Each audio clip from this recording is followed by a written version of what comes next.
ආයුබෝවන් සියලු දෙනාට සුබ නව වසරක් ප්‍රාර්ථනා කරනවා 2026 වර්ෂය මම හිතන්නේ එළඹෙන්නේ බාධක කම්කටොළු රාශියක් මැද ලෝ පුරාම මිනිසුන්ගේ අවධානයට යොමු වෙච්ච රටක් වශයෙන් ශ්‍රී ලාංකික අප විශේෂයෙන්ම ව්‍යසනයන්ටපත් වෙලා බොහෝ දෙනාගේ මානසික පීඩනයන් බහුල වකවානුවකයි ඔබ අප කතා කරන්නේ මම විශේෂයෙන්ම අවධානය යොමු කරන්නට කැමතියි විශේෂයෙන්ම දරුවන්ගේ ඔබ මට ඊටාම වැදගත් වෙන්නේ අපේ දරුවෝ විශේෂයෙන්ම පොත්පත් ඇසුරෙන්ම ලබාගත් දැනුම විතරක් නෙමෙයි ප්‍රායෝගික දේ තුලින් ලබාගත් දැනුම උකහා ගනිමින්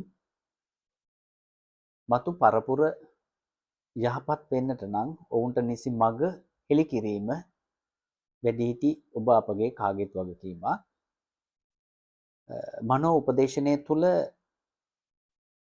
දරුවන්ගේ බුද්ධි වර්ධනය වගේම මානසික අවපීඩනයන් පිළිබඳව අපි විශේෂයෙන් අවධානය යොමු කළ යුතු වෙනවා.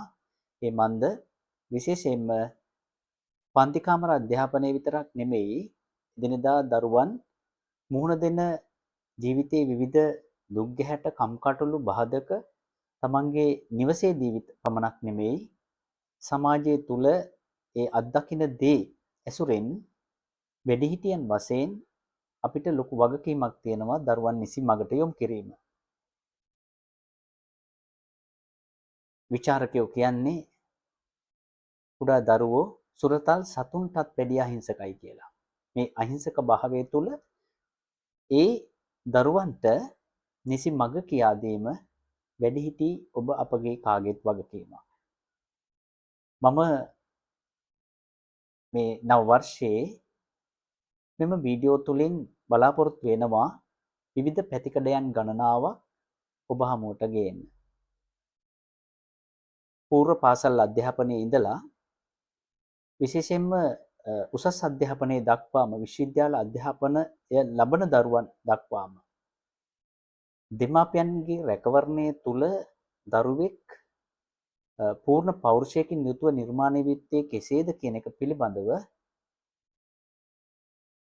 දැනගත යුතු කාරණා රාශියක් ගෙන එන්නට මම සූදානම්.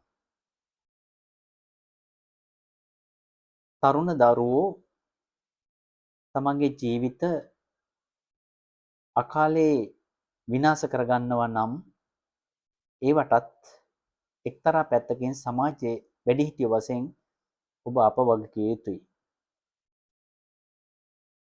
වෘත්තීය අධ්‍යාපනය එන් පස්සේ රැකියා ශාස්ත්‍රයේ තරුණ දරුවන් මුහුණ දෙන ගැටලු මේවාට නිසි විසඳුම් සොයා දිය යුත්තේ අපයි. ඒ නිසා ඒ කුඩා දරුවාගේ පටන්ම වැඩිහිටියා දක්වාම දැනගත යුතු බොහෝ දේ විශේෂයෙන්ම ගුරුවරයෙකු වශයෙන් අපි ලැබපු අත්දැකීම් සමාජයට දෙන්නට මේ වීඩියෝ තුලින් මා ඉදිරියේදී බලාපොරොත්තු වෙනවා. එහිදී කුඩා දරුවන්ට ප්‍රායෝගිකව තියෙන මානසික ගැටලු පිළිබඳව අවබෝධයක් දෙමව්පියන්ට නැතත් විශේෂයෙන්ම ඒ දෙමාපියන්ට ඒ පිළිබඳව අවධානය යොමු යුත්තේ කොයි ආකාරයෙන්ද කියන එක පිළිබඳව මා කතා කරන්නට කැමතියි. කුඩා බිලිඳාගේ පටන්ම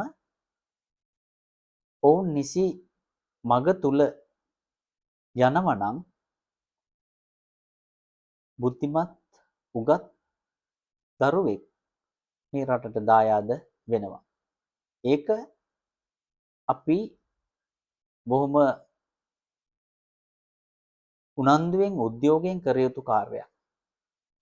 ගුරු භූමිකාව ඊටාම වැදගත් මේ කාර්යයේදී. දෙමව්පියෝ මව පියා ගුරුවරයෙක් විය යුතුයි තමන්ගේ දරුවන්ට. සමාජ අවබෝධය දරුවන්ට ලබා දිය යුත්තේ කුඩා කාලයේ ඉඳලම නිවසේදී දෙමව්පියෝ. ඒ පිළිබඳව බොහෝ දේ කතා කරන්නට තියෙනවා. ඉන් එහා ගියාම පාසල් වියේදී පන්ති කාමරය තුල දරුවෙක් ගුරුවරයා යටතේ අධ්‍යාපනය ලබනවා නම් ඒ කෙසේද විය යුත්තේ කියන කාරණා පිළිබඳව දැඩි අවධානයක් යොමු කළ යුතු වකවානුවක් මේ කියලා මම හිතනවා.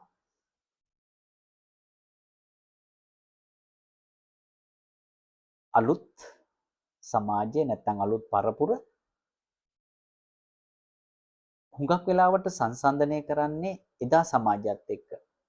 නමුත් අපි දන්නවා කාලය වෙනස් වෙනකොට ආකල්ප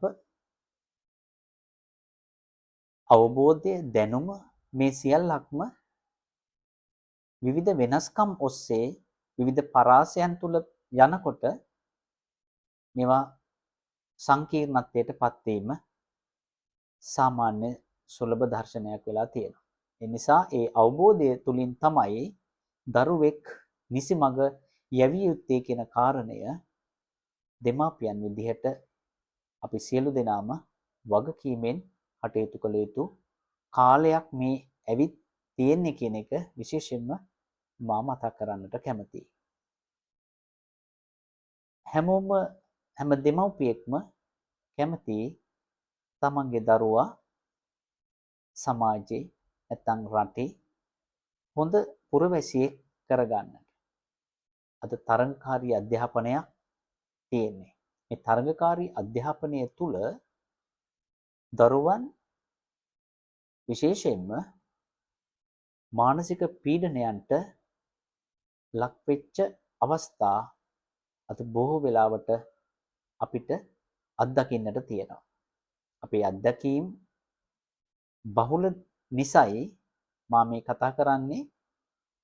අපට මුණ ගැහෙන දරුවෝ බොහෝ වෙලාවට එක්කෝ දෙමාපියන් අතින් එහෙම නැත්නම් සමහර විට සමාජයේ වැඩිහිටි කෙනෙක් අතින්